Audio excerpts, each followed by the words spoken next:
Hopefully he comes back. Kenny, let's jump on to you here, man. We won't waste time. Hopefully he'll come back in. So we're talking about efficiency and practice in the weight room, and I know we just did a practice schedule episode not too long ago, before our wives stole it. Look at there. There's another one. So let's talk about that kind of in the weight room. Where are you trying to do to push efficiency, make sure we're hitting all the right things, et cetera?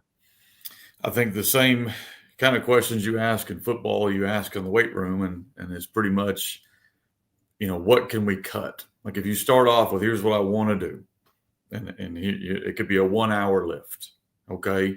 Then I'm going to talk to, we've got one of the best strength coaches in the country in Price Holmes. And so same thing with him. I'm sure he's got, if he had an hour in a weight room, he could do all this really, really cool stuff. And it's all good stuff. And then I go to him and say, okay, all right, now you got 20 minutes, 25 minutes. What are you cutting? Like, what are you getting rid of? It's not that stuff's not important, or maybe we'll get to it later, but we're not going to do that right then. Like, we're not going to go through and do it right then. And I think those are the questions you have to ask, whether you're on the field, in a meeting room, or in the weight room, is what would I get rid of if I had to get rid of? And when you do that, you start to find out what is your core, what is your main thing you got to get done. So same thing, I've got a practice schedule here. I know we're not doing practice schedules, but practice schedule here. Well, today is our big day. Today we're going to go about 1:45. Like, that's as long as we're going to go on the field. That started off with probably 2.5 hours worth of what I would like to do. Then you got to we can't do this. We got to get it down to 1:45. Tomorrow, that's going to get down to about 1:20. And right. Thursday is going to get down to 30 minutes. Like, we're working on how can we cut to be on the field as little as possible. And what I think a lot of coaches think that means is we're not working hard. It's the opposite. We're working really hard in preparation. Mm-hmm. And then when we're on the field, we're working what's most important. Like, it makes you think about, I hold this to be the most important thing we're going to do. And we're going to be really good at it. Mm-hmm. And then if we get to this extra stuff, that's good. Same thing in the weight room, same thing in meeting rooms, same thing in film. All that stuff is, if I had to cut something, boom, boom, boom. It doesn't mean that stuff's not important or not good. It can be really good. But if I had to cut it, then now we have built ourselves unintentionally, we built ourselves a priority list. Number 1, number 2, number 3. If we get to 4, that's great. That's kind of the idea. So. Yep, 100% the idea. And the science shows that, right? Especially with the stuff that's most interesting to you guys outside of X's and O's. Getting faster doesn't take much time. In fact, it shouldn't be a lot of reps. Getting stronger in the gym. I mean, you guys are we got to be similar in age, where it was a 2.5 hour session followed by an hour of agility on that. It doesn't show that anymore. I mean, just look at hormone levels. This should be happening in 30 minutes or 40 minutes, and it should be very prioritized. So 100%. I think that's why your show stood out to me so much on, hey, these are the guys that we're talking the same game here. And the message has to get out. This, like I said, it shouldn't take 10 years to trickle down, man. Right. We've, we've had several guests or we are a part of different programs. We've had Tony Holler on and the Feed the Cat system, and just get them in, get them fast, get them out kind of thinking. Right. Yep. I, of course, work with Del Basquet and the athletic speed movement thing, and it's the same thing, right? It's the exact same thing. Get them in, get your work in, 20 minutes a day, twice a week, and get out. You don't have to use a lot of time towards speed, but you need to work speed. Yep.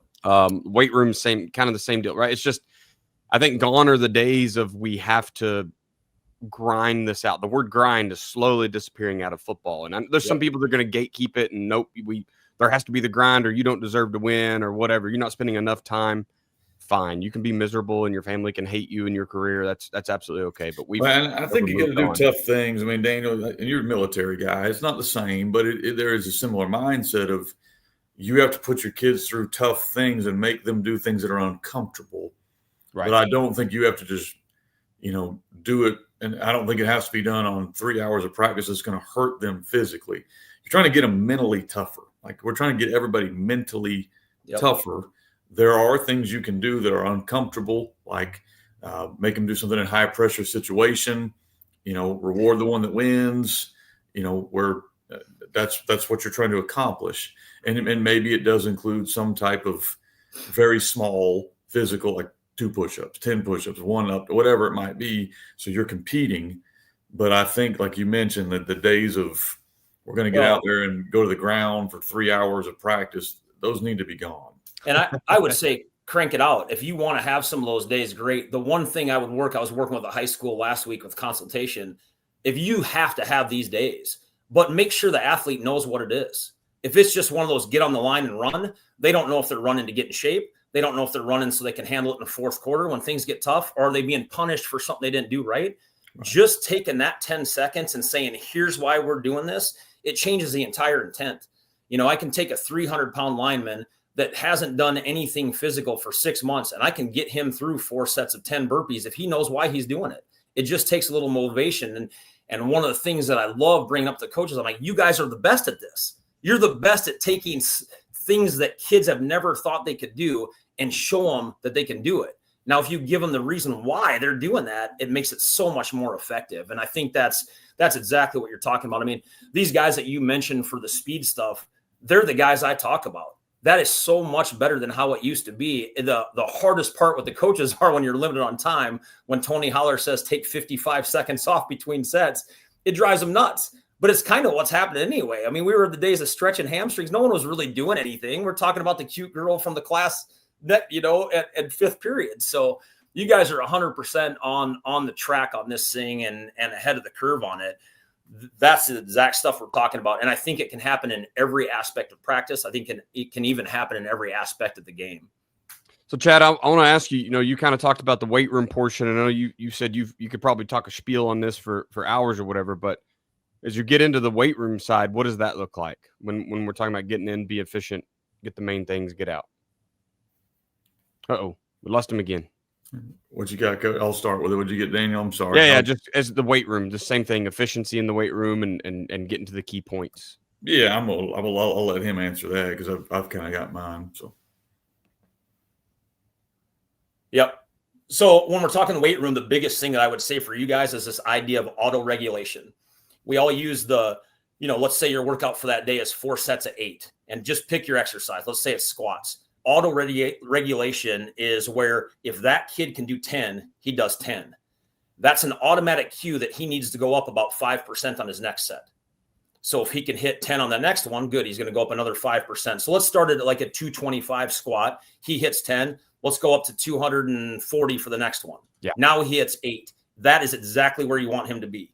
He's not doing what we typically do in the weight room, especially off season. Let's do 2 1/4 10 times. Let's do 256 times. Let's do 275 twice, and let's try to squeak out a 315. Your coaches and your strength and conditioning coaches want them in a certain way. Let's say it's the 4 sets of 8, and they can only get 6. That's their cue for that kid to drop at 20%. And you're going to see your maxes, your 1 rep or 2 rep maxes are going to get blown out of the water in about 3 weeks. It's one of the best tools I have ever seen, that auto regulation. And I hadn't really heard of it till about a year ago.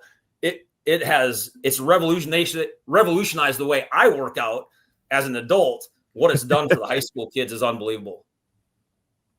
Yeah, that's kind of the key points I think we're looking for is just how do you turn the back around? How do you be so efficient and you don't, the work's got to be done, right? We have to do the work. But how do we do the work to our best? And I know I can get hung up sometimes trying to find the most efficient way, the best way possible. Yep. So I think that auto regulation is one of them. The other one I really like is an idea called traffic lights. And traffic lights is simply easy: red, yellow, green. When a kid gets done with a bench press or deadlift or a squat, and he had to do a set of 8, what did it look like? The kid has to say this to himself. He's responsible. This isn't a coach going around trying to talk to 100 kids that are lifting. Was that green? Did you feel it where you're supposed to, or were you faking it? Were you using different body parts? If you get all greens, your asset for that day has just improved. You've just got way more better, way more efficient. If it's yellow, I'll let you squeak by with a couple yellows. But if you're hitting yellow, yellow, yellow, well, now you got some problems. That's where one of you guys can step in and say, hey, what's going on today? How come you're off? Well, maybe it's a form thing, and now you've got to fix. But if you can make that kid responsible for their own lift and honest to themselves, it just gets rid of the garbage.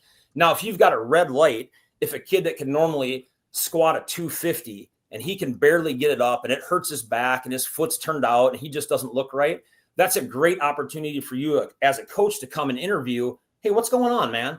Because it's not just form. It's not just technique. They could have had a breakup with their girlfriend that day. They could have had their mom is sick. Their dog just got ran over. There's so many things that can affect performance. And if we're trying to get efficient, just pushing them through that over and over again might not be the best way to do it.